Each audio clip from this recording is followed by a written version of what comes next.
और बड़ी खबर पश्चिम बंगाल से आ रही है। आज बारासात जाने का प्रोग्राम है प्रधानमंत्री नरेंद्र मोदी का। और आपको बता दें कि जो सूत्रों के हवाले से खबर आ रही थी कि संदेश खाली से महिलाओं की टीम पहुंचेगी, प्रधानमंत्री से मिलेगी, तो अभी जो जानकारी मिल रही है बंगाल के बारासात के लिए निकल चुकी है संदेश खाली से महिलाएं। जो पीड़ित महिलाएं हैं, इतना बड़ा बवाल लगातार संदेश खाली को लेकर चल रहा था। इस बीच शाहजहां शेख को लेकर किस तरह से सीआईडी ने कस्टडी नहीं दी सीबीआई को हाईकोर्ट के ऑर्डर के बावजूद, लेकिन अब जो जानकारी मिल रही है, चूंकि प्रधानमंत्री का आज दौरा है पश्चिम बंगाल का, प्रधानमंत्री कल रात ही पहुंच गए थे कलकत्ता और आज प्रधानमंत्री लगभग 11 से 11:30 बजे के करीब बारासात पहुंचेंगे।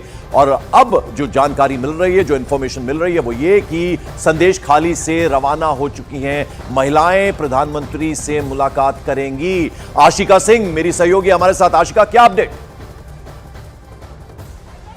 देखिए, संदेश खाली से महिलाओं की टीम निकली है और यहीं पर बारासात में प्रधानमंत्री के इस कार्यक्रम में भाग लेगी। पंकज, एक बार तस्वीरें यहाँ की दिखाऊं। ये जो पूरा मैदान है, आपको देखिए ऐसा लग रहा होगा जैसे देख करके तस्वीरें कि दुर्गा पूजा कहीं आ न गई हो, क्योंकि सभी महिलाएं पारंपरिक परिधान में। और हम जरा बात करेंगे, कहाँ से आई हैं जी? कहाँ से आई हैं? मैं बारासात से आई हूँ। और प्रधानमंत्री को देखने के लिए खासा उत्साह? बहुत उत्साह है। मैं तो 3 दिन से वेट कर रही हूँ, कब आएंगे कब आएंगे। स्वागत कैसे करेंगी? फूलों से करेंगे हम तो, फूलों से करेंगे स्वागत। उलूक ध्वनि नहीं देंगी? वो तो बड़ा शुभ होता है, कैसे देंगी? उलूक ध्वनि भी, और आपका वो सिंदूर से भी, ऑरेंज कलर की सिंदूर से भी। उलूक ध्वनि कैसे देंगी, जरा दिखाइए हमारे दर्शकों को। दिखाइए।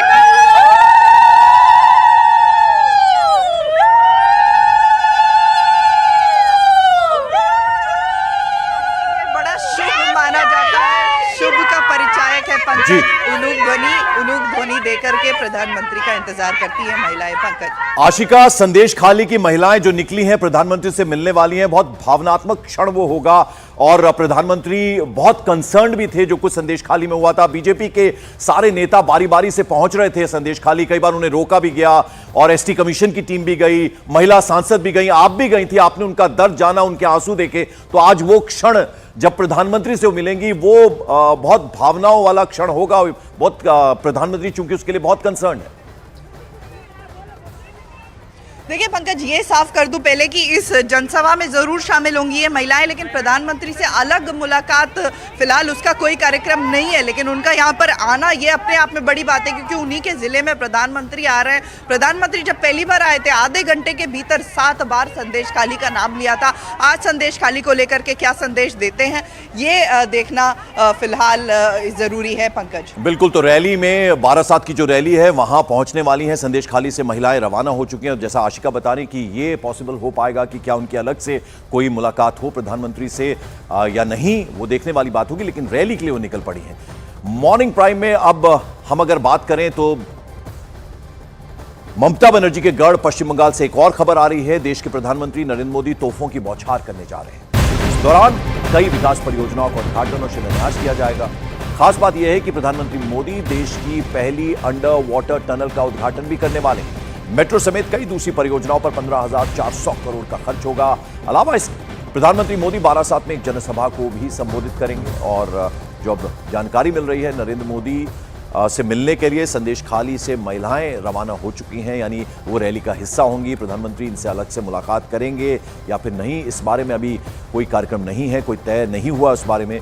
और जैसे कि हमने आपको बताया, ये रात की तस्वीरें, प्रधानमंत्री कल देर रात ही पहुंच गए थे और सीधे रामकृष्ण मठ का उन्होंने दौरा किया, फिर हॉस्पिटल जाकर रामकृष्ण मिशन के जो प्रमुख हैं उनका हाल जाना है। और एक हफ्ते के अंदर अंदर प्रधानमंत्री का दूसरा पश्चिम बंगाल दौरा है। बारासात में आज रैली है, 11 से 11:30 बजे के करीब प्रधानमंत्री पहुंचेंगे, जनसभा को संबोधित करेंगे और अंडर वाटर मेट्रो टनल का भी उद्घाटन प्रधानमंत्री करने वाले हैं। और इस बीच संदेश खाली केस का आरोपी शाहजहां शेख की कस्टडी लेने पहुंची सीबीआई की टीम खाली हाथ लौटी। कल शाम बंगाल की सीआईडी ने सुप्रीम कोर्ट में अपील का हवाला देकर शाहजहां शेख को सीबीआई के हवाले करने से इनकार कर दिया। हाईकोर्ट का सीधे सीधे आदेश था कि फौरन सीबीआई अपनी कस्टडी में ले शाहजहां शेख को। और लेकिन जब सीबीआई की टीम पहुंची, कई घंटों तक इंतजार किया, खाली हाथ लौटना पड़ा, क्योंकि सीआईडी ने शाहजहां शेख को सौंपने के लिए इनकार कर दिया था। सीबीआई केस को हाथ में अपने ले और कस्टडी में ले शाहजहां शेख को, इसका हाईकोर्ट का सीधे सीधे ऑर्डर था। और लेकिन दूसरी तरफ अगर हम बात करें तृणमूल कांग्रेस की, वो पहुंची सुप्रीम कोर्ट और ये कहा गया सीआईडी की तरफ से कि मामला चूंकि सुप्रीम कोर्ट में है और सीआईडी ने सौंपने से इनकार कर दिया। आशिका सिंह हमारी सहयोगी हमारे साथ हैं। आशिका, शाहजहां शेख को लेने के लिए अपनी कस्टडी में पहुंची थी सीबीआई की टीम, लेकिन खाली हाथ लौटना पड़ा। करीब 2 से 3 घंटे चला ये हाई वोल्टेज ड्रामा। कल शाम को जब सीबीआई के 4 अधिकारी पहुंचे, 2 घंटे तक इंतजार किया सीआईडी के दफ्तर में, लेकिन सीआईडी ने शेख शाहजहां को उनके सुपुर्द नहीं किया। कोर्ट का साफ ऑर्डर था कि 4:30 के भीतर उसे सीबीआई को सौंपा जाना है, लेकिन ये नहीं हुआ। पुलिस ने हवाला दिया कि सुप्रीम कोर्ट का दरवाजा खटखटाया गया है। पंकज, बिल्कुल, तो केंद्र और राज्य सरकार यानी ममता सरकार के बीच तनातनी लगातार जारी है। ये टसल लगातार चल रहा है। शाहजहां शेख को लेने सीबीआई गई थी अपनी कस्टडी में, लेकिन सीआईडी ने सौंपने से इनकार कर दिया। कई घंटों के इंतजार के बाद खाली हाथ लौटना पड़ा सीबीआई की टीम को। इस बीच पश्चिम बंगाल बीजेपी अध्यक्ष सुकांतो मजूमदार ने ममता सरकार पर शाहजहां शेख को बचाने का बड़ा आरोप लगा दिया। साथ ही अभिषेक बनर्जी के शाहजहां शेख के साथ आर्थिक तार जुड़े हुए यानी पैसों का भी मामला जुड़ा हुआ है, ये बात भी कह दी सुकांतो मजूमदार ने। तो आपको बता दें, बंगाल बीजेपी के अध्यक्ष हैं, टीएमसी पर बड़ा आरोप उन्होंने लगाया। कहा कि ममता सरकार शाहजहां शेख को बचा रही है। साथ ही साथ उन्होंने कहा कि अभिषेक बनर्जी जो नेफ्यू हैं ममता बनर्जी के, उनके साथ पैसों के लेन देन का भी मामला यानी वो आर्थिक तार भी जुड़े हैं, ये बात भी कह दी। वहीं टीएमसी नेता और ममता सरकार में मंत्री उदयन गुहा ने बीजेपी पर केंद्रीय जांच एजेंसियों के दुरुपयोग का आरोप लगा दिया। पुलिस का काम है तो स्टेट का देखने का है, वो लोग क्यों अभी रूट मार्च कर रहा है? इलेक्शन डिक्लेयर होगा तब वो लोग रूट मार्च करेगा, यही तो तरीका है। बाकी हम लोग जानते नहीं है कि क्यों इस बार इतने पहले वो ये पैरामिलिट्री फोर्स आ गया। आपको क्या लग रहा है किस लिए ये किया गया? वो तो क्या लग रहा है, क्यों लग रहा है, वो तो पता नहीं है वो क्यों कर रहा है। अभी कौन किसका दिमाग में क्या है वो भी हम लोग को पता नहीं है। वो तो ठीक है, सीबीआई तो बहुत सारी ये इंक्वायरी कर रहा है। अभी तक तो एक तो पनिशमेंट हुआ नहीं, चार्ज फ्रेम किया नहीं अभी तक। देखिए क्या होता है। और संदेश खाली मामले में कलकत्ता हाईकोर्ट के आदेश के बाद सीबीआई ने एफआईआर दर्ज कर ली है। सीबीआई ने संदेश खाली में एनफोर्समेंट डायरेक्टरेट की टीम पर हुए हमले के मामले में आरोपी शाहजहां शेख समेत अन्य आरोपियों के खिलाफ भी जांच शुरू कर दी है। तो वहीं हाईकोर्ट के आदेश के खिलाफ बंगाल सरकार सुप्रीम कोर्ट पहुंच गई। तो शाहजहां शेख की गिरफ्तारी के लिए कस्टडी में लेने के लिए सीबीआई पहुंची थी, लेकिन सीआईडी ने हवाले करने से इनकार कर दिया शाहजहां शेख को। और इस बीच आपको बता दें कि जांच शुरू कर दी गई है और हाईकोर्ट के आदेश के खिलाफ बंगाल सरकार सुप्रीम कोर्ट दूसरी तरफ पहुंची है।